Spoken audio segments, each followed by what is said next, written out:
그리스도께서 어떤 분이시는가? 조금 전에 얘기했던 것처럼 하느님이 어떤 분이신가 하는 것은 특히 객관적이고 이론적으로 어떤 모습이 아니라 내가 아침에 눈을 떴을 때, 내가 하루를 살아가다가 힘들 때, 내가 저녁에 와서 지쳤을 때, 내가 친구들과 앉아서 얘기하고 싶을 때, 내가 오늘은 묵조단 빼먹고 한국 비디오 재밌는 거 나왔다는데 그걸 보려고 할 때 내게 느껴지는 하느님 이미지 같은 거 대단히 중요합니다. 왜냐하면 내가 하루를 살아가는데 그 모습을 드러내는 것이기 때문입니다. 아까 그 하느님의 모습이 내게 더 이상 어떤 삶의 희망과 용기를 주지 못할 때, 그때 그 하느님 모습을 찾는 인간의 노력은 너무나 당연하고요. 하느님의 모습을, 하느님 아버지의 모습을, 야훼 하느님의 모습을 제일 잘 이해할 수 있는 방법이 예수 그리스도가 어떤 분인지를 이해하는 겁니다. 왜냐하면 제가 말씀드린 대로 우리가 갖고 있는 예수 그리스도의 이미지는 가장 하느님다운 모습이시기 때문입니다. 하느님이 가장 하느님다우실 때의 모습이 이 세상에서, 인간의 세상에서 인간의 모습으로 가장 하느님다울 때의 모습이 바로 인간이 되신 예수 그리스도의 모습입니다. 그분이 어떤 방법으로 구원자이시고 어떤 방법으로 내게 생명을 주시는가가 실제로 내가 하루를 어떻게 살아가는가를 결정짓습니다. 에이 신부님 그렇지 않은데요, 저는 눈 떠가지고 하루 종일 예수님 생각한 적도 거진없고. 대부분 그렇습니다. 저도 한때 바빴을 때 아침에 눈 떠가지고 한참 지나다가 저녁에 점심때쯤에 양심성찰하면서 봤더니만 양심성찰할 그때까지 아침 내내 하느님 모습이라고는 한순간도 안 떠올렸더라고요. 당연히 아침 기도는 빼먹었고 그런 겁니다. 그럼에도 불구하고 그 이미지가 중요한 이유는 바로 5분 후에 내가 문을 열고 나와서 사무실에 왔을 때 무슨 일이 생긴 것을 체험했을 때, 그때 내게 작용하는 하느님 이미지가 있습니다. 그 이미지가 어떤 것이냐에 따라서, 그 이미지들이 내게 어떻게 작용하냐에 따라서 그 심판하시려는 모습이 내게 어떤 모습을 보여주냐에 따라서 내가 하루를 어떻게 살아가고 있는가가 드러납니다. 따라서 우리에게 제일 중요한 것은 정말로 예수 그리스도가 어떤 분인지를 이해해야지, 그분이 어떤 분인지 이해해야지 내가 실제로 하느님과, 죄송합니다, 이 머리가 왜 이러지? 갑자기 막 내려와갖고 눈을 막 찌르고 이카네. 이거 보통 이러면 이제 하느님께서 그만 떠들으라는 얘기인데 저는 항상 그런 식으로 이해하거든요. 이제 많이 묻다, 이제 이 사인인데 일단 한동안 계속 하겠습니다. 조금만 더. 그건 무슨 뜻이냐 하면은 예수 그리스도께서 어떤 분이시냐 하는 것이 우리의 삶 안에 실제적인 영향을 미칩니다. 특히나 내가 어려울 때, 또 내가 저녁에 저녁 기도를 빼먹고 한국 비디오를 볼까 말까 하고 망설일 때, 그때 떠오르는 하느님 이미지가 여러분들 진짜 하느님 이미지, 여러분들이 진짜 믿는 하느님이 그 순간에 떠오르는 하느님입니다. 좀 웃기게 들리시죠? 언젠가 제 얘기가 심장을 콱 찌르는 날이 올 겁니다. 오늘 저녁 기도 빼먹고 저 한국 비디오 피곤도 하고 밥도 사갖고 왔으니까 치맥 뜯으면서 저거 좀 보다가 잤으면 하고 느낄 때 그 순간에 떠오르는 하나님 이미지, 내가 저녁에 비디오를 보려고 할 때 그 순간에 등장하는 하나님 이미지가 여러분과 제가 믿고 있는 하나님 이미지 중에 중요한 일부분일 겁니다. 그렇다면 우리가 하나님의 진정한 이미지, 예수 그리스도의 이미지로 들어가는 것은 너무나 중요합니다. 예수 그리스도의 모습을 이해함으로써, 그분의 모습을 이해함으로써 그분의 하느님 되심만을, 그분의 인간 되심만을 이해하는 것이 아니라 그분의 그 인간 되심이 바로 하느님 다우심을 드러내기 때문입니다.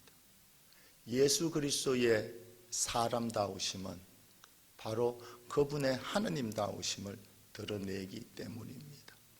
제가 워낙 중요한 얘기라서 반복했습니다.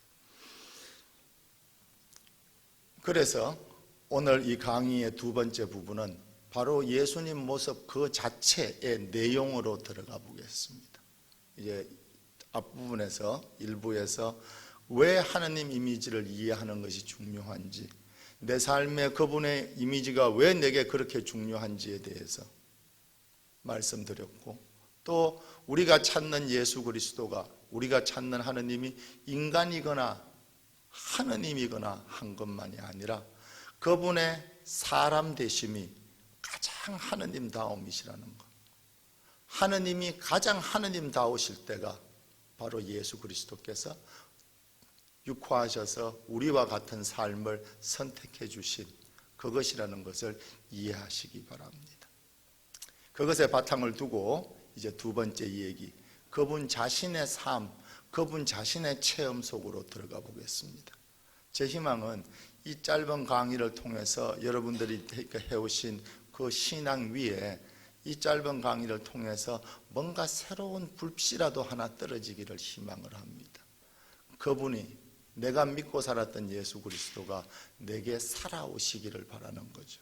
너무 큰 프로젝트이긴 한데, 자, 예수 그리스도께서 어떤 분이신가에 대한 첫 번째 것, 여러분과 제가 여러분한테 강론 때 여러 번 얘기했습니다. 첫 번째, 그분의 하느님다우심이 제일 크게 드러난 사건이 무엇입니까?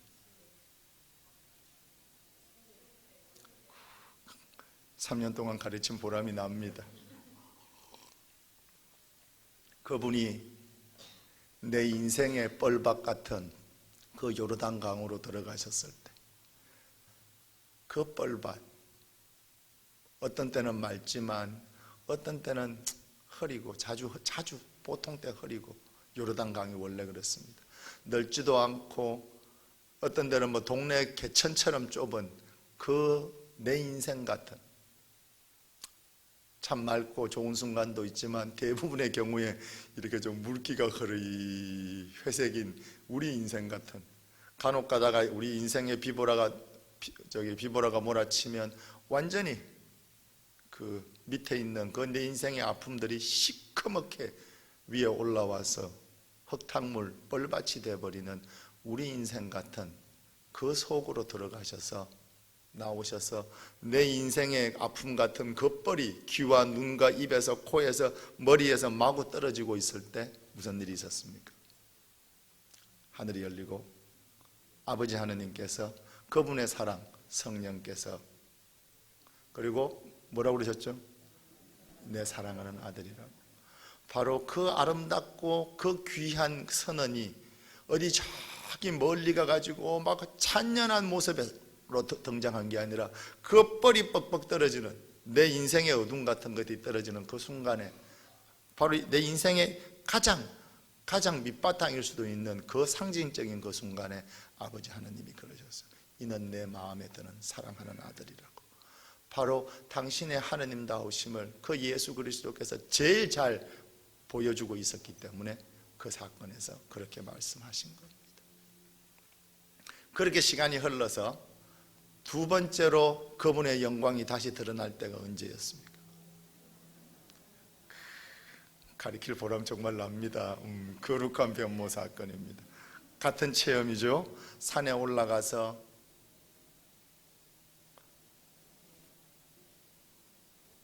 그 다시 또 하늘이 열리고 그 찬연한 모습, 빛이 환하게 나는 그 하느님 본연적인 모습이 드러났습니다. 그런데 첫 번째 차이가 있습니다. 세례 때는 희망의 메시지였어요. 그죠? 세상을 향해서 파견하시는 그 이미지였어요.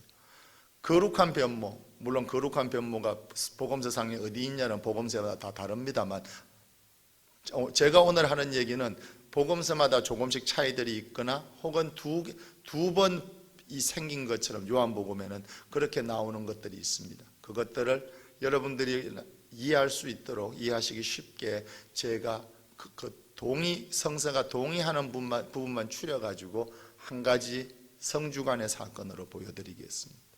그 거룩한 변모에서 세례 사건과 달랐던 점은, 세례는 희망과 그 다음에 앞에 있을 40인의 고행을 넘고 인간을 구원하실 그 희망의 톤이 강했었어요. 거룩한 변모에서 그 거룩한 사랑이신데, 똑같은 거룩한 사랑이시고 그 아름답고 찬연한, 성서가 빛이 났다고 얘기할 만큼 하느님 사랑의 본질이 드러났는데, 거기에 세례 사건과 차이점은 무엇입니까? 모세와 엘리야와 예수님께서 무슨 얘기를 나누셨죠? 그분의 순환과 죽음에 대해서 얘기하고 있었습니다.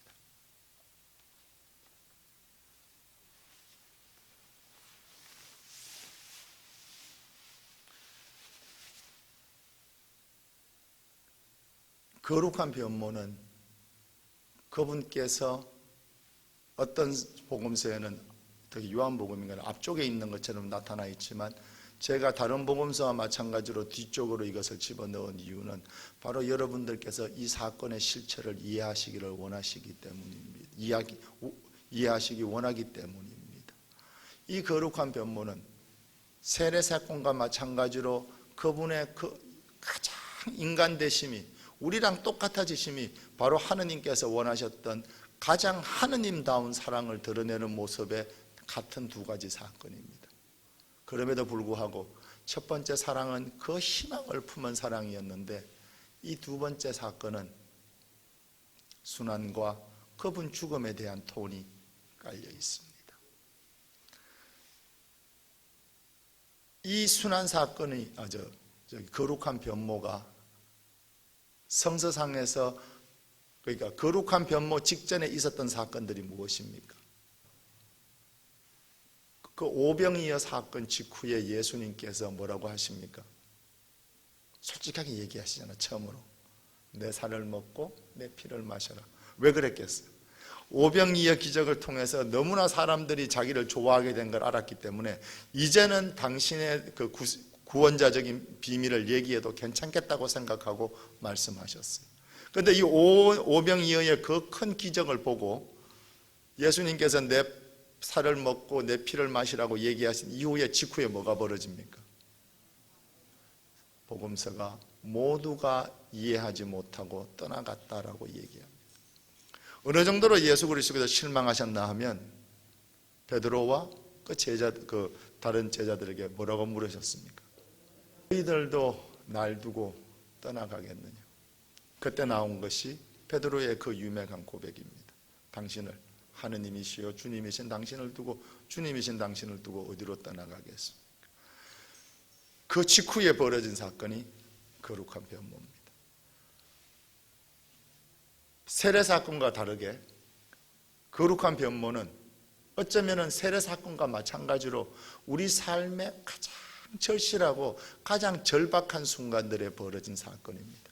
그리고 그 사건이 하느님에서, 교회가, 특히 하느님 아버지께서 지금 이 순간에 내 아들이 가장 하느님답다고 선언해 주실 만큼 결정적인 사건들입니다. 그리고 그 두 사건은 우리 삶의 바깥에서 벌어진 사건이 아니라 우리 삶의 가장 깊은 자리, 세례 사건의 그 뻘밭이 상징하는 것처럼, 또 거룩한 변모에서 예수 그리스도께서 희망을 품었다가, 오병이어를 통해서 희망을 품었다가 그 희망이 산산이 깨진 다음에 정말로 힘이 쭉 빠진 상태에서 벌어진 기적들입니다. 우리 삶의 가장 치열하고 가장 낮은, 정말로 힘든 그 순간에 내게 찾아오신 그 하느님을, 바로 하느님 아버지께서 이 순간에 내 아들이 가장 하느님답다라고 선언해 주신 겁니다. 그래서 천주교에서, 우리 그리스도교 안에서 세례 사건과 거룩한 변모는 정말로 하느님 아버지가 그 아들을, 이 아들이 이 순간에 가장 하느님답다라고 선언해 주신 하느님 아버지의 그 귀하신 모습을 드러냅니다. 이제 제가 여러분들과 나누고 싶어 하는 그리스도가 어떤 모습인지 오셨죠? 자, 이제 이 모습을 성주관으로 가져가겠습니다.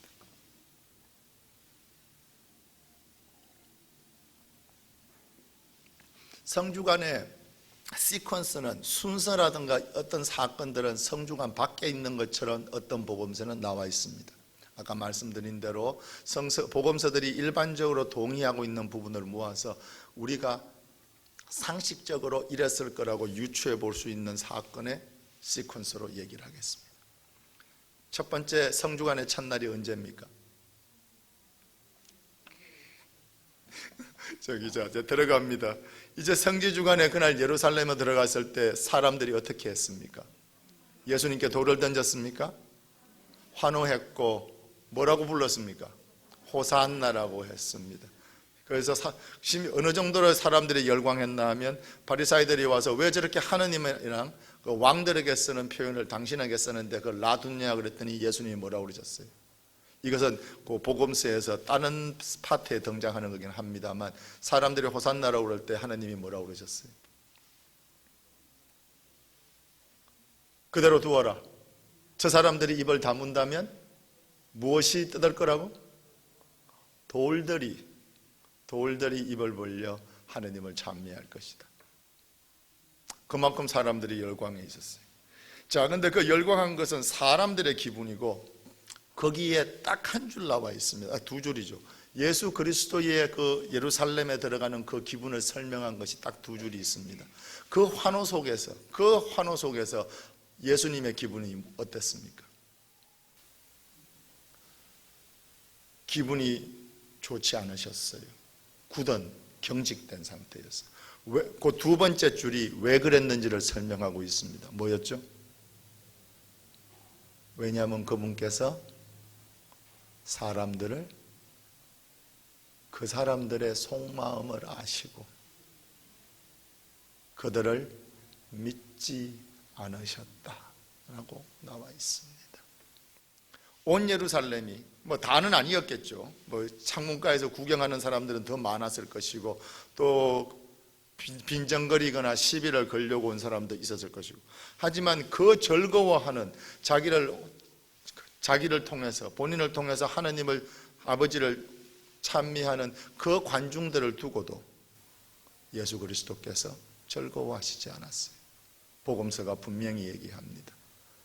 왜냐하면 복음서로 그대로 코테이션하면 그들의 마음속을 아시고 그들이 어떤 사람인 줄 알았다는 거예요. 인간이 일주일 후에 어떻게 변할지를 아시고 그들이 우리랑 똑같은 어떤 상황에서 어떻게 행동하고 또 다른 상황에서 어떻게 행동할 그 속을 완전히 꿰뚫어 보시고 그들을 믿지 않았다라고 나와 있습니다. 그 두 줄이 복음서에서 그날 예루살렘에 들어가던 아드님 하느님 그 예수님의 모습을 그 속의 기분을 그대로 드러냅니다.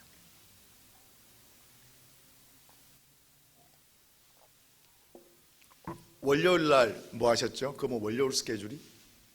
성주간의 월요일 스케줄 맞습니다. 그 성전에 가서 가르치셨어요. 그리고 식사 다 하시고 왔다 갔다 하시다가 어디로 가셨죠? 그날 베다니에 가서 베다니 목가에 있는 그곳에서 주무셨습니다. 예루살렘에 베다니가 어딨나 하면 제가 알고 있기로 예루살렘에서 동쪽입니다. 약간 동북쪽이지.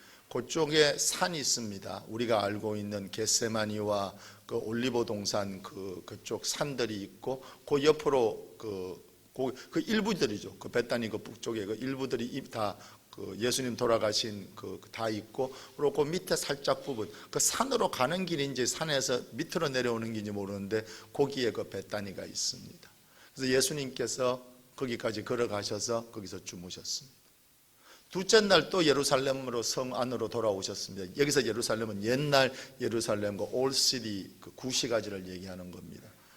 거기로 들어와서 또 그거보다 아마 더 작았을 겁니다. 예수님 시대 때는 들어와서 성전에서 가르치시고 저녁에 성을 나가셔서 베다니 가셔서 계셨을 겁니다. 사흘째 되는 날도 성전으로 돌아오십니다. 그리고 그날 예수님의 운명을 결정지은 사건이 벌어집니다. 무엇이었습니까? 성전에서 바로 그겁니다. 그분께서 허리띠를 풀러서 사람들을 때리고 테이블을 다 엎어버리면서 뭐라고 얘기하셨습니까? 이 독사의 무리들아, 또 너희들은 내 아버지의 집, 기도하는 집을 장사치라고 되어 있는데 오히려 그 톤이라든가 그거에 보면 더 정확한 표현이 다른 복음서에도 있는데 이 도적들의 집으로, 도둑들의 집으로 바꿔놓았다는 표현들도 등장합니다. 여기서 예수 그리스도께서 그분이 하느님 자신을 잘 드러내는, 아버지 하느님께서 공인해 주신 대로 이 아들이 이런 순간에 내 모습을 가장 잘 드러낸다고 공인해 주신 그 모습이 사실이라면, 즉 세례사건과 거룩한 변모가 사실이라면 이 성전에서 엎어버린 이 사건은 정말로 하느님께서 왜 인간에게 화를 내셨는지, 왜 평화를 사랑하신 분께서 그 과격한 폭력을 동원하시고 심지어 허리벨트까지 풀러서 사람들을 두들겨서 쫓아내릴 만큼 하느님을 분노케 했는지가 핵심입니다. 이 사건에 대한 이해가 실제로 하느님이 인간을 바라보는 눈, 우리가 만들어낸 허상의 하느님, 그 중에도 일부분 좋은 것은 들어있습니다만 우리가 가진 허상의 이미지가 아니라 실제로 살아계신 하느님께서 인간의 삶에 어떻게 반응하시는지에 대해서 극명하게 보여주는 사건이 바로 성전 사건입니다. 대부분의 우리는 성전 사건에서 예수님이 화낸 이유가 무엇이라고 생각합니까? 그렇지. 그러니까 예를 들면 이런 겁니다. 미사를 지내는데 밖에서 막 빰빠라빰빰 하면서 놀고 있어. 오케이? 지금 대부분 다 우리는 그것에 대해서 이 신부님, 또 이 신부 까다롭잖아, 미사하면서 인상이 찌그러지는 그런 거라고 생각할 수 있습니다. 또 한 가지는 하느님의 집을 그런 식으로 막 장사하고 막 무슨 비즈니스처럼 만들어 놓은 것에 대한 하느님의 분노라고 생각하기 쉽습니다. 그러니까 종교적인 이슈라고 생각하기 쉽습니다. 그런데 이게 단순히 우리가 생각하는 종교적인, 경건하게 있어야 될 공간을 장사하는 비즈니스로 만들어버렸다는 분노를 훨씬 뛰어넘는 사건이 여기에 들어있습니다. 그리고 그리스도께서 왜 이 순간에 화를 냈는지가 예수 그리스도께서 체험하셨고 믿고 사셨던 그 야훼 하느님, 아버지 하느님의 모습을, 진짜 모습을 보여줍니다. 당시 성전에서 성전 돈밖에 안 썼기 때문에 돈으로 환전해 주면서 더 비싸게 환전해 준 건 알고 계시죠? 모르세요? 그래, 오케이. 깜짝 놀랐네. 자, 거기다 곁들여 가지고 양이나 막 이런 것들 막 팔면서 비싸게 불릴 것도 당연했겠죠, 그죠? 그래서 우리는 그 비즈니스에 대한 하느님의 분노라고 생각하고 있습니다. 근데 실제로는 그것보다 훨씬 큰 게 들어 있습니다. 그분께서 이 도적들의 이 도적놈들이라고 부르신 이유가 거기에 들어 있습니다. 다른 곳에서 회칠한 무덤이라고 위선자들이라고 부른 것과 함께 이 도적들의 집이라고 불른 이유가 있습니다. 첫 번째 사건, 이제 같은 그 포인트들인데 첫 번째 포인트는 이겁니다. 당시 성전에서는 고리 대금업을 하고 있었습니다. 무슨 얘기냐면 성전에 들어오는 돈을 사용해서 농민들, 특히 이 사람들한테 고리대금을 해줍니다. 그러면 그걸로 다행히 땅을 제때제때 갚을 수가 있으면 되는데 고리대금업의 특성상 그런 일은 있을 수가 없습니다. 아시죠? 유대율법에 돈 빌려주는 게 원칙적으로 금지되어 있는 거. 그래서 그걸 깨려고 나온 게, 그게 사실 희년 있잖아요. 이렇게 사람들의 빛을 탕감해주는 희년이란 게 그게 좋은 게 아니고요. 워낙 망가져 있었기 때문에 그걸 돌리기 위한 최소한의 노력이 그 사람들의 희년이었던 겁니다. 유대율법에는 근본적으로 돈 빌려주는 게 금지되어 있습니다. 이자를 받는 것이. 그런데 성전에서 고리대금업을 한 겁니다. 그리고 여러분과 제가 아는 것처럼 자본은 자본을 불러들입니다. 가난한 사람이 때 맞춰서 돈을 갚을 수 없으면 어떻게 되죠? 그 땅은 성전에 속하게 됩니다. 그러고 나면 어떻게 되죠? 어제까지 땅주인이었던 그 사람은 이제 자기가 생산하는 쌀의 식량의 극히 일부분만을 받고 그 땅에서 일하는 소작인이 됩니다. 당시 성전에서 이게 얼마나 심한 것이 했었나 하면은 여러 예언자들이, 당시 예수님 전후의 예언자들이 여러 사람이 이것에 대해서 얘기할 만큼 그 가난하고 힘든 사람을 구원해 주기는커녕 자기가 돌봐야 될 양을 잡아먹는 늑대짓을 양치기로 선임받은 사람들이 하고 있었던 겁니다. 그것에 대한 그 비인간적인 당신께서 알고 계시는 하나님의 모습에 대한 정면의 도전이었기 때문에 그리스도께서 그렇게 화를 내신 겁니다. 두 번째, 이게 성서에서 벌어진 건 같은 얘기입니다. 자, 당시에 세금을 두 가지를 내야 됩니다. 하나는 뭐였죠? 성전에 내야 되고, 두 번째 로마인들한테 내야 됩니다. 자, 가난한 대부분의 사람들은 두 개를 낼 수가 없어요. 당시에 기껏 해봤자 조그만 장사, 정말 요새 말로 하면 소상공인, 구멍가게, 시장 좌판 상인들이고, 그리고 농민이라 해봤자 자기가 가진 땅은 정말로 먹고 살기에도 부족할 만큼 그 정도 땅입니다.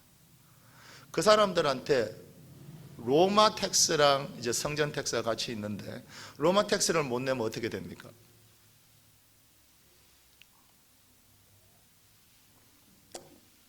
땅 뺏기는 거예요. 아까 성전에서 돈 빌려 쓰고 못 갚으면 소작인이 되는 것처럼 로마 텍스 못 내면 식구들이랑 먹고 살 길이 없어져. 성전 텍스를 못 내면 어떻게 됩니까? 성전에서는 아까 고리대금이나 다르게 성전 텍스를 못 내는 것은 강제로 걷어갈 수 없어요. 그런데 어떻게 됩니까? 성전세를 안 내면 당신은 제대로 된 유대인이 아닙니다. 지금 우리 입장에서는 이 신부 마음에 안 들면 뭐 옆에 그레고리 가지 뭐 라고 생각할 수 있겠지만, 성전세를 안 내면 제대로 된 유대인이 아닙니다. 무슨 얘기냐면, 지금 우리로서는 그것이 별게 아니지만 지금 여러분들이 우리가 지금 보고 있는 유대 사회는 신정일치 사회입니다. 데오크라틱한 사회라고. 그건 뭔가 하면 사회의 그러니까 정부, 경제, 회사 이 모든 시스템이 유대교의 가르침과 일치하고 있는 신정일치 사회입니다.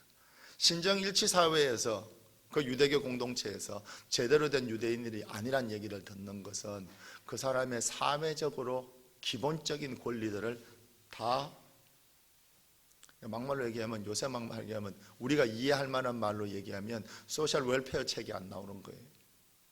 상황은 다른데 비유를 들자면 그런 겁니다. 내가 행사할 수 있는 가장 기본적인 권리들이 인정되지 않습니다. 적어도 사람들 눈에 나는 좋지 않은. 이게 왜 문제인가 하면, 당시에 성전세도 내고 그걸 지킬 수 있을 정도로 성전세도 내고 로마세도 내면서 품위 있게 살아갈 수 있는, 그걸 못 지키면 제대로 된 유대인이 아니야. 아브라함의 자손이 아닌 거죠. 유대 민족에게 제대로 된 유대인이 아니란 얘기는 정말로 큰 상처들입니다. 그런데 문제는 이것을 지킬 수 있는 사람들이 누굽니까? 그만큼 능력이 되는 사람들과 성직자들 뿐입니다. 성직자들만, 또 능력이 되는 사람들만 성전세도 내고 로마세도 내고 경건한 유대인으로 살 수 있었던 겁니다. 예수 그리스도께서 정말로 분노하신 이유는 바로 그것 때문입니다. 성서에서 죄 지은 여인, 간음한 여인, 그거 들을 때마다 좀 우습다고 생각하는데, 한 번도 그 스토리가 간음한 놈들이라고 나온 저는 날 한 번도 못 들어봤는데 그거 가늠한 놈들 사건이라고. 여자는 하나고 상대는 여럿이잖아. 근데 어떻게 꼭 가늠한 여인이라고 나오는지 모르겠는데 그게 바로 지금 우리 사회도 2000년 전에 예수 그리스도께서 분노하셨던 짓을 똑같이 하고 있다는 증거입니다. 예수 그리스도께서 분노하신 이유는 바로 그것 때문입니다. 사람들이 그녀를 데려왔을 때 예수님 뭐하고 계셨습니까? 와가지고 이거 어떻게 할까요? 막 그랬을 때 뭐하고 계셨어요? 분명히 땅바닥에다가 아 이 새끼들 말이야, 저 하얀 로만 칼라하고 이 새끼들 말이야, 하느님의 뜻은 쥐뿔도 모르면서 이러고 손가락 쓰고 계셨을 거예요. 전 진짜로 그렇게 생각해요. 얼마나 마음에 안 드셨으면 고개도 안 돌리고 그 땅에다 그걸 계속 쓰고 계시는데 입으로 차마 입으로는 못하고 이렇게 손으로 쓰고 계셨어요. 근데 그 심정이 이해가 가요. 이해가 가. 유대 사회에서 남편이 죽었어. 땅도 없어. 같이 살 만한 집이라고는 자식 새끼들 집 한 칸 단방 있는 여자인데 친정에 돌아가도 뭐 어떻게 먹고 살지도 모르겠고 갈 데도 없고, 이 여자가 당시 선택할 수 있는 유일한 방법은, 그 자식 새끼 데리고 살아남을 수 있는 유일한 방법은 그 여자가 가진 단 하나의 재산, 자신의 몸뚱이를 팔아서 자식 새끼랑 먹고 사는 수밖에 없었어요. 이게 현실입니다. 그 여자에게, 그 여자가 보호받고 용서받을 수 있다는 가능성을 완전히 배제해버리고, 그 여자와 가난한 농부들, 집을 뺏기게 됐기 때문에, 땅을 뺏기기 때문에 할 수 없이 성전세를 못 내고 있는 그 사람들에게 자기들은 지킬 수 있는 여건이 됐기 때문에, 또 자기들만 지킬 수 있을 만큼 강하고 엄격하게 만들어 놓은 그 율법을 통해서 그 힘들고 세상에 기댈 때라고는 하느님밖에 없는 사람들한테 하느님도 너희를 버렸다라고 가르쳤기 때문이라. 이게 유대 당시의 모습입니다. 하느님한테, 인간 사이에서 힘든 건 놔두고라도 돌아와서 하느님한테 기댈 수밖에 없었던 사람들에게 하느님은 너희를 버렸고, 왠가하면 네가 성전세도 안 내고 네가 더럽게 살아가기 때문에 너는 더 이상 아브라함의 자손이 아니고 너는 죽어서도 하느님 나라에 못 들어갈 거라고 가르쳤기 때문에. 그래서 그분께서 그 기도 옷과 기도할 때 테슬, 그 긴 옷자락에 대해서 그렇게 분노하신 거라고. 이 회칠한 무덤들아, 이 독사의 무리들아, 너희들은 하느님 나라에 근처도 안 가면서 다른 사람들, 들어가려는 사람들까지 길을 막고 못 들어가게 하는 거예요. 그리스도의 분노입니다. 그게 하느님의 분노라. 하느님의 보호가 가장 필요한 사람들에게, 기댈 데가 하느님밖에 없는 사람들에게 그런 식으로, 더욱이나 당신께서 사랑하셨던 하느님 아버지의 이름으로 단죄했기 때문에 그리스도께서 그렇게 성전에서 분노하신 겁니다.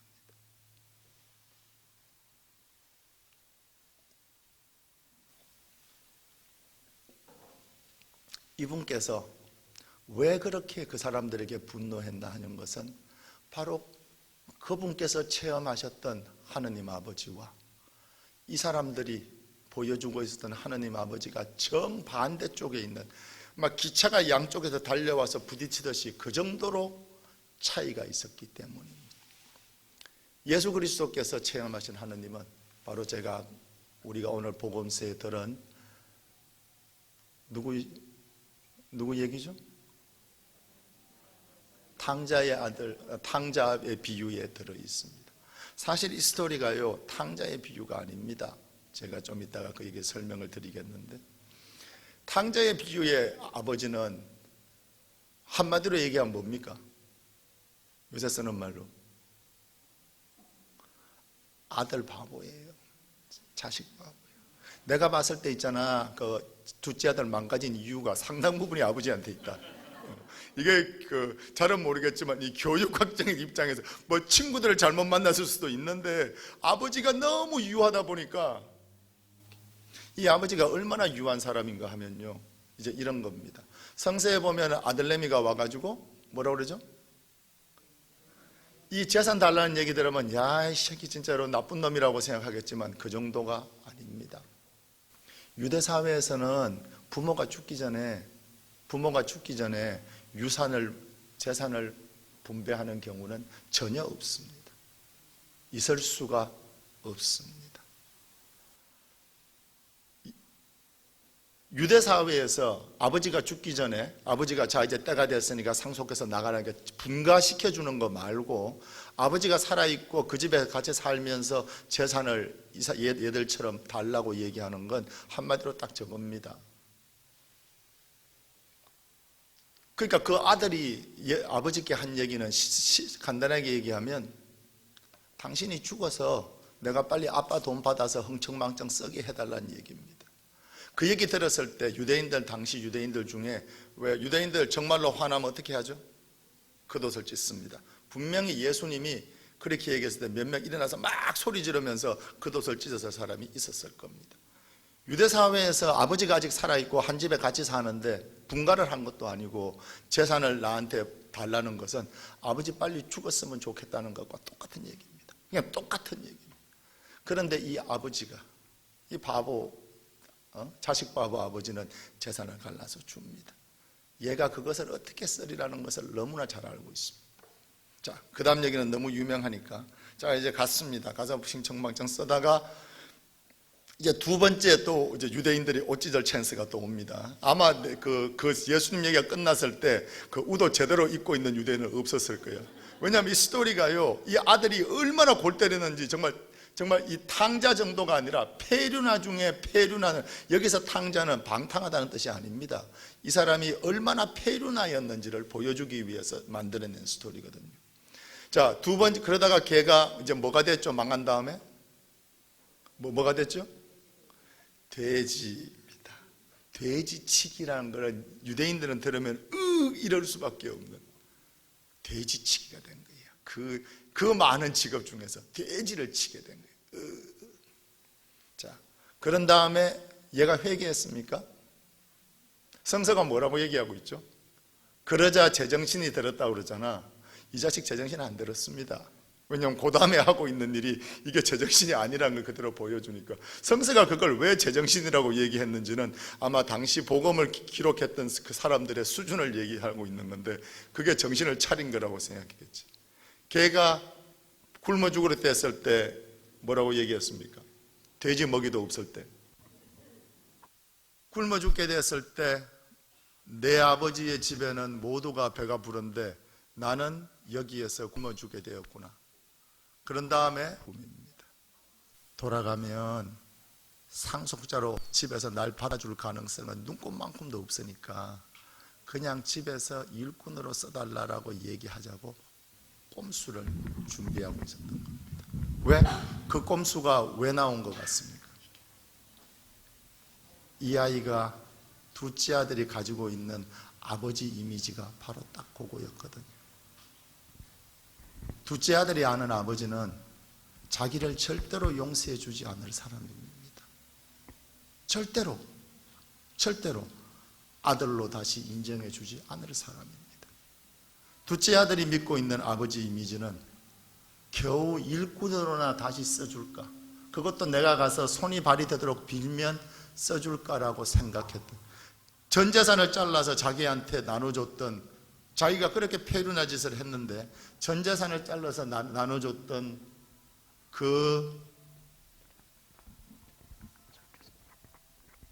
자, 어디까지 했죠? 그 폐륜화적인 모습을 보이고 있을 때조차도 아버지가 당신을 그렇게 사랑해줬다는 건 싹 다 잊어버리고요. 우리 아버지는 절대로 날 아들로 받아줄 사람이 아니에요. 가서 내가 잘못했다고 싹싹 빌면 그러면 집안에 일꾼 정도는 써줄 거야 라고 둘째 아들이 생각하고 있었던 겁니다. 둘째 아들이 가졌던 아버지 이미지는, 둘째 아들이 갖고 있는 아버지의 경험, 아버지에 대한 경험은 바로 그 정도 수준이었던 겁니다. 그랬는데 그거에 대한 아버지의 응답이 이제 나옵니다. 그래서 이제 막 집으로 돌아왔습니다. 집으로 막 돌아가고 있을 때 아버지가 어떻게 됐죠? 멀리서 오는 아들을 보고 가엾이 여기셨다라고 되어 있어요. 여기서 우리가 보통 자주 지나가는데 가장 본질적인 얘기가 여기에 들어 있습니다. 아들이 왔을 때 아버지가 그 아들이 멀리서 오는 것을 보았다고 했습니다. 이게 무슨 얘기하는 것 같아요?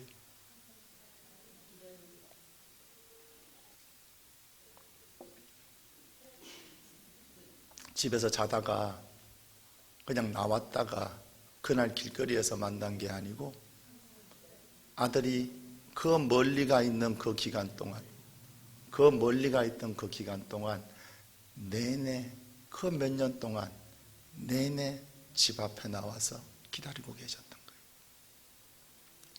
아침에 해가 뜰 때부터 저녁에 해가 질 때까지 혹시라도 애가 길을 못 찾을까 봐 밤에 하인들 시켜서 횃불을 밝히면서 아침부터 밤에 잠들 때까지 그 3년 동안 집 밖에 나와서 아들을 기다리고 있었던 겁니다. 복음서가 얘기하려는 것이 우연한 찬스로 집 밖에 산책 나왔다가 만난 것이 아니라 내내 집 앞에서 그 아들을 3년 동안 기다리고 계셨던 아버지를 보여줍니다.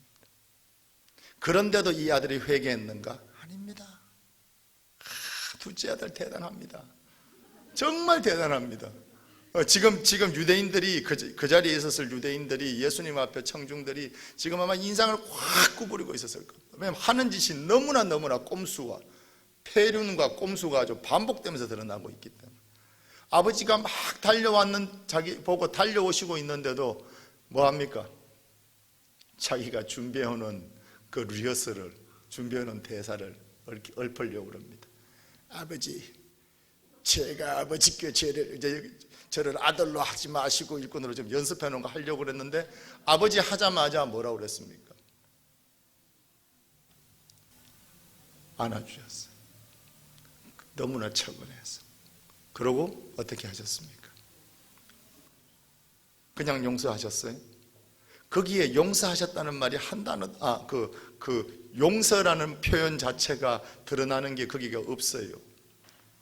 반지를 뽑아서 끼워주시고 겉옷을 가져오라고 그래서 입혀주시고 집안에 있는 제일 좋은 샌들을 갖고 오라고 그래서 신겨주셨습니다. 이게 우리가 단순히 아버지의 호의라고 생각하고 있는데 이 세 가지는 유대 사회에서 상속자로서의 모습을 보여줍니다. 그리고 그냥 상속자가 아닙니다. 첫 번째 반지는 그 로마 때도 보면 이렇게 반지 같은 걸로 배너 같은 데 보면 이렇게 나무판에 종이에 꽉 찍어 갖고 하잖아요. 이 반지를 준 사람의 권위를 대신하는 겁니다. 아버지가 내가 가진 모든 힘을 너한테 준다라는 것을 둘째 아들한테 보여준 겁니다. 윗돌이는 뭡니까? 윗돌이 전에 신발은 뭡니까? 샌들은 그 집안의 식구입니다. 이방인이 아니고 손님이 아니고 일꾼이 아니고 내 집의 식구라는 겁니다. 왠가 하면 당시의 하인들은 샌들을 안 신었습니다. 못 신었어요. 샌들을 신은 사람은 가족들밖에 없습니다. 결국 아버지의 모든 권한을 인정해주고 거기다가 바깥 사람이 아니고 너는 우리 식구라는 걸 보여주시고 그 다음에 우리가 보통 미스하는 건데 제일 큰 겁니다. 겉옷은 아버지가 날 좋아하신다는 걸 드러내는 겁니다. 아버지가 둘째 아들을 단순히 집안으로 받아주신 게 아니고 이 아들이 내가 정말로 사랑하고 남들 앞에서 체면 잃지 않기를 바라는 그런 아들이라는 뜻입니다. 그리고 여기에 또 비밀이 하나 있습니다. 분명히 못 먹고 밥도 못 먹었으니 그 입성이라고 어땠겠어요? 그 거지 같은 꼴을 사람들이 보기를 원치 않았던 겁니다. 집안의 체면이라고 이해할 수도 있겠지만 저는 다른 해석을 따라갑니다. 우리 아들이 사람들 앞에 체면 잃을까 봐 집안에서 제일 좋은 겉옷을 갖다 덮어 입히고 이 아들이 어디 가서 엉뚱한 짓 하고 막 망가져서는 아들이 아니라 내게 너무나 사랑스럽고 내가 좋아하는 아들이라는 것을 마을과 가족들과 식구들에게 보여준 겁니다. 이 아버지의 모습, 예수 그리스도께서 체험하셨던 아버지의 모습이 바로 이겁니다. 이 용서란 것 단어 자체를 모르시는 것 같아요. 저는 확실히 압니다.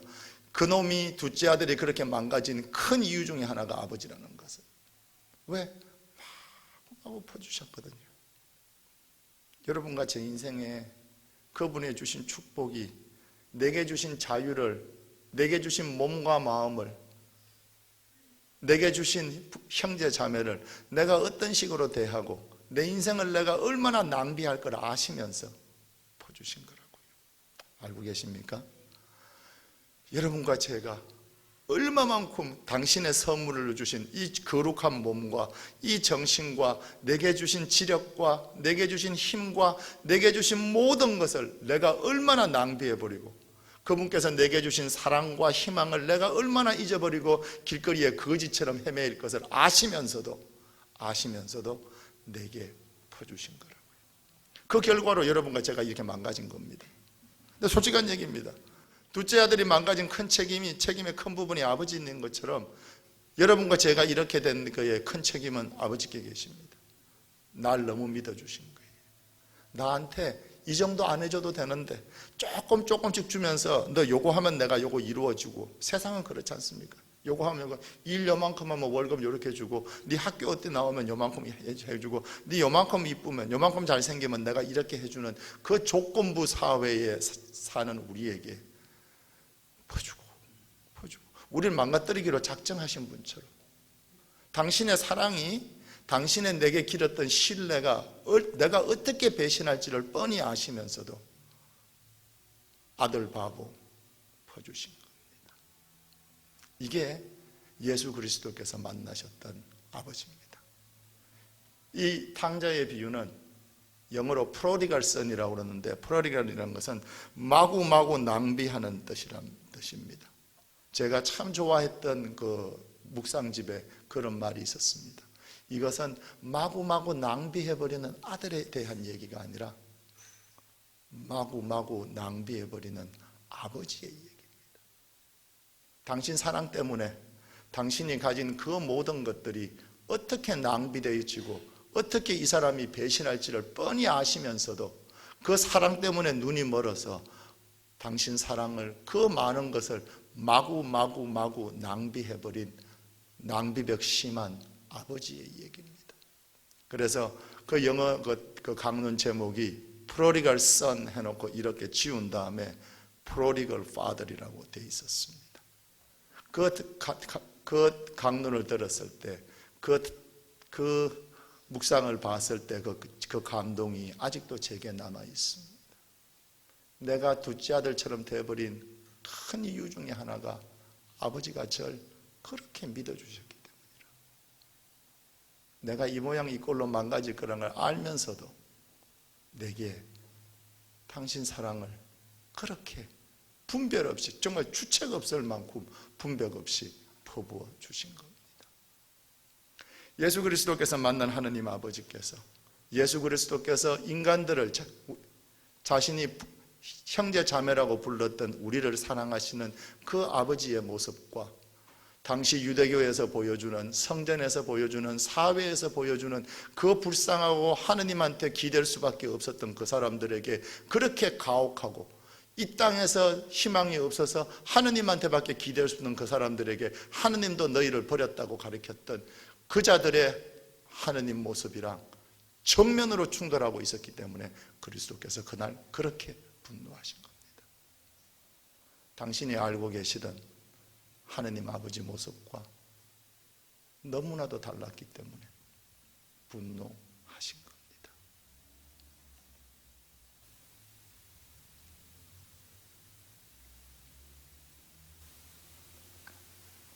그분께서 그날 벳사이다에서 나가신 다음에 목요일 날 돌아오셨다는 얘기가 복음서에 없습니다. 월요일, 화요일, 수요일은 밤마다 베다니에서 주무시고 그 다음날 돌아오셨습니다. 수요일날 베다니에서 주무시고 목요일 아침에 성전으로 돌아오셨다는 얘기가 없습니다. 무슨 얘기냐면 예수께서 밤새 베다니 연못가에서 고민하셨다는 얘기입니다. 당신이 아신 거죠. 이제 더 이상 돌아올 수 없는 강을 건너셨습니다. 당신의 죽음에 대해서 확실하지 않았다면 그날 그 사건 이후에 수요일 날 밤에 베다니 강가에서 분명히 알아채셨을 겁니다.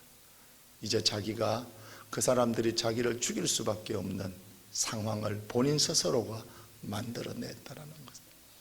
돌아오지 못할 강을 걷는 겁니다.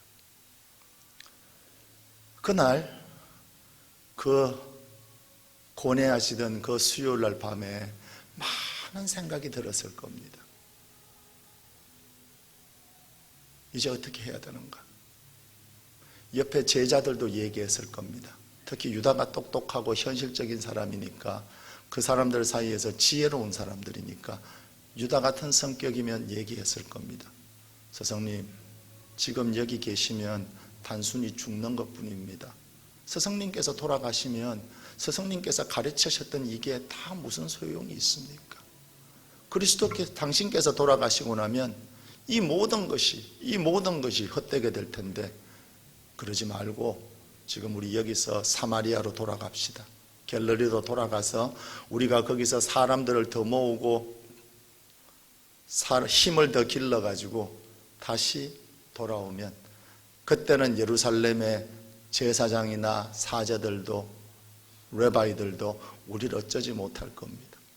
사람들을 다 모아서 그러고 돌아옵시다라고 얘기했을 겁니다. 그날 밤에 예수 그리스도께서 많이 고민하셨을 겁니다. 왜냐하면 제자들이 했던 얘기가, 유다가 했던 얘기가 사실 맞는 얘기이기 때문입니다. 당신께서 지금 여기서 죽어버리면 당신께서 가르쳐왔던 모든 것은 헛걸로 돌아갈 겁니다. 당신 자신의 육체적인 죽음, 당신 자신의 생명만을 두려워한 것이 아니라 당신께서 평생 사랑하시고 평생 사람들에게 가르쳐주고 싶었던 그 탕자의 비유에 나오는 그 아버지 같은, 상한 갈대 하나 꺾지 않으시고 진심으로 인간을 사랑해 주신 그 아버지의 메시지가 이자들이 가리키는 그 우악스럽고 심판만 하는 그 이미지에 가려버릴 거라는 걸 알았던 겁니다. 당신이 죽고 나면 당신께서 가리키셨던 탕자의 비유의 아버지가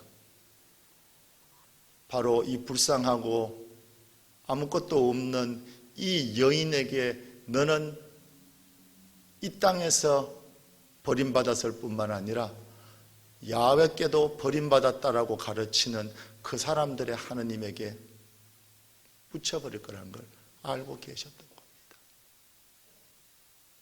그래서 그날 밤에 당신의 생명만이 아니라 그 당신이 생명을 걸고 전했던 하느님의 이야기 때문에 정말로 고민하셨을 겁니다. 밤을 새셨기 때문에, 그래서 목요일 날 아침에 복음서에 성전으로 돌아왔다는 얘기가 없습니다.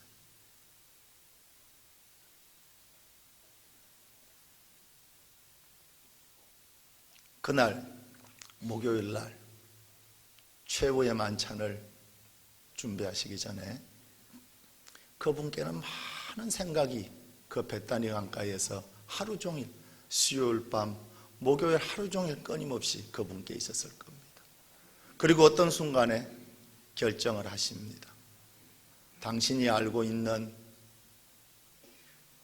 탕자의 비유의 하느님, 당신 세례 사건 때, 당신 거룩한 변모 때 모습을 드러내신 아버지, 그 예수 그리스도께서 알고 있는 그 아버지의 모습을 제일 전달할 수 있는, 그 모습을 그대로 전달할 수 있는 유일한 방법은 당신 생명을 바쳐서 그것을 증명하는 수밖에 없다는 것을 깨달으셨을 겁니다. 그래서 예수께서 목요일 날 최후의 만찬장에 오십니다.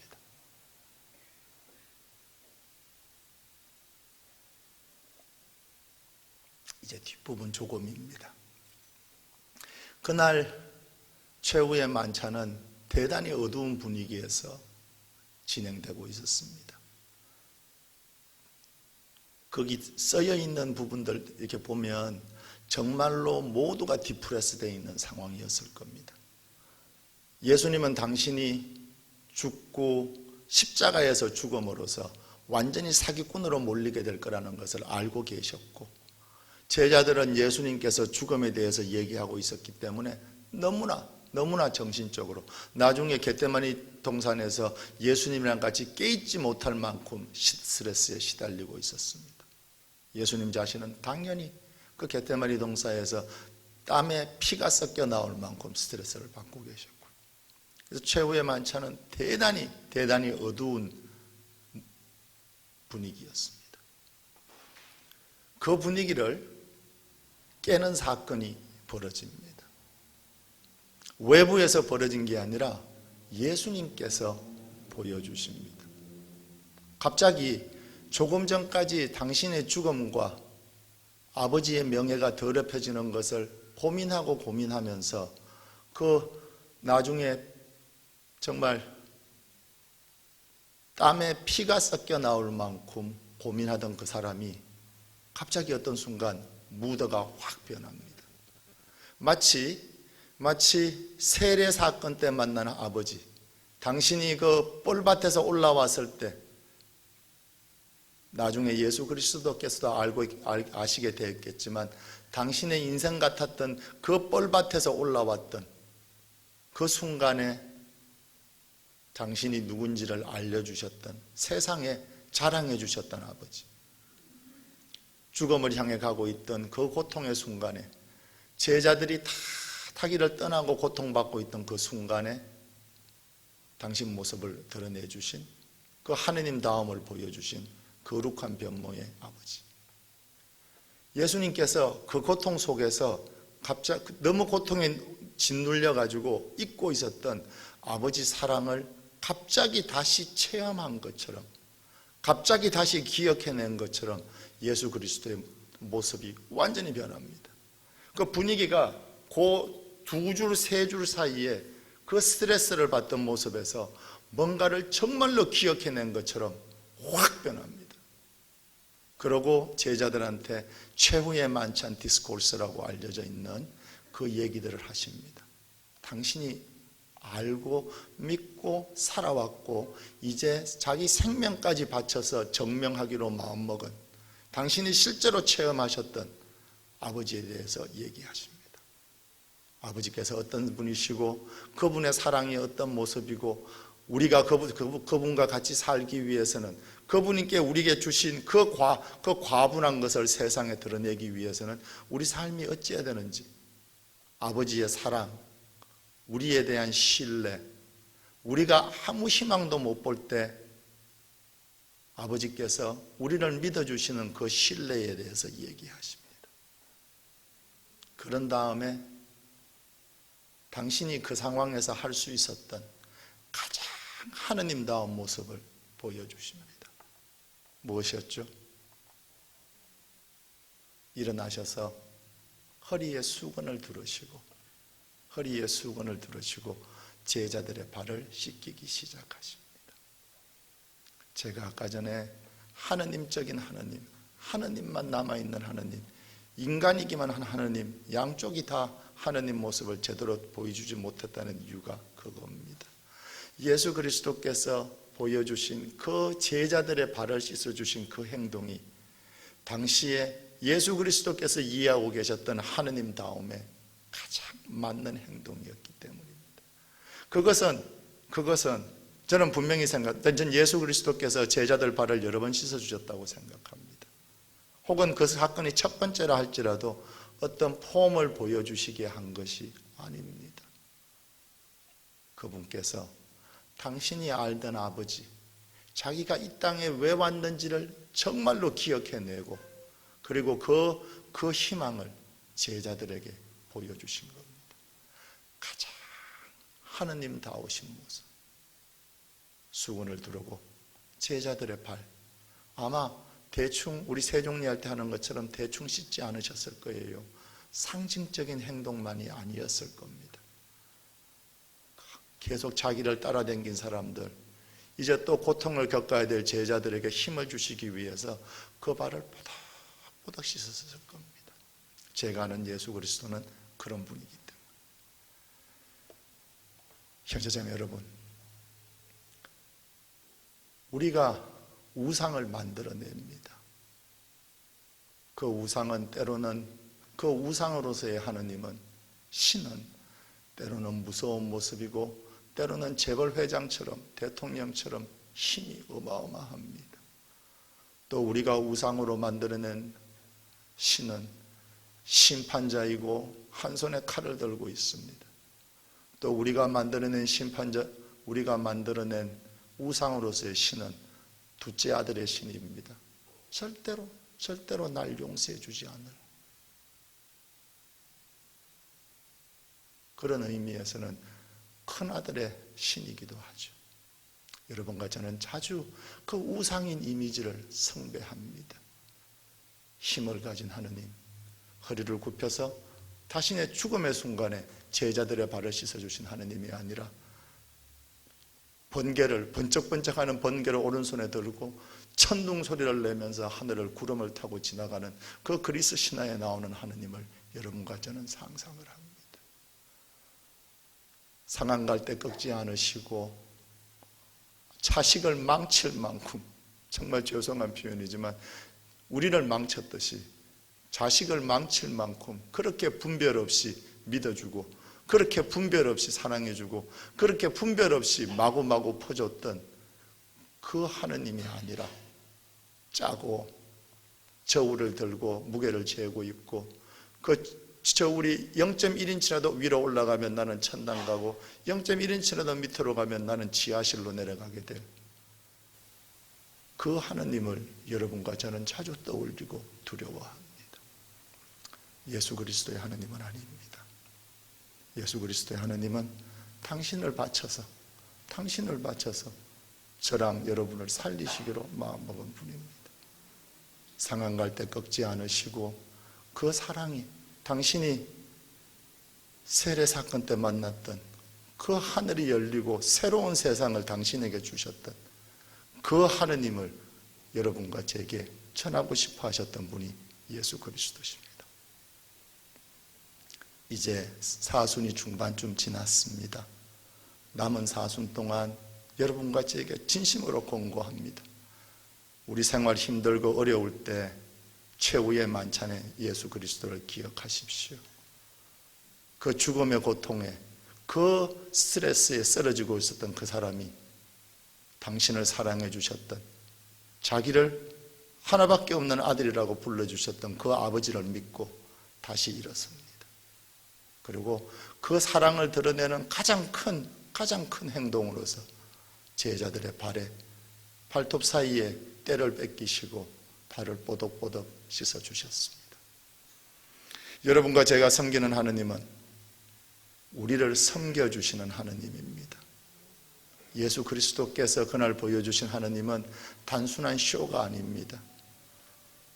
우리가 뭐라고, 나 같은 것을, 여러분 같은 사람들을 믿고 당신 생명까지 바쳐서 또 한 번 믿어주고 또 한 번 믿어주십니다. 여러분들의 사순이 어둡고 하기보다 정말로 그분께서 가져다 주시는 우리 인생의 뻘바닥에서도 찬연히 빛나셨던 그분의 아름다움을 믿고 여러분과 제가 남은 사순은 정말로 희망스러운 사순이 될 수 있기를. 그래서 부활이 다가왔을 때 예수 그리스도의 통고 속에 있었기에 여러분과 제가 그분께서 보여주고 싶어 하셨던 그 성목요일에 최후의 만찬에 하느님을 만날 수 있기를 진심으로 축원드립니다. 수고하셨습니다.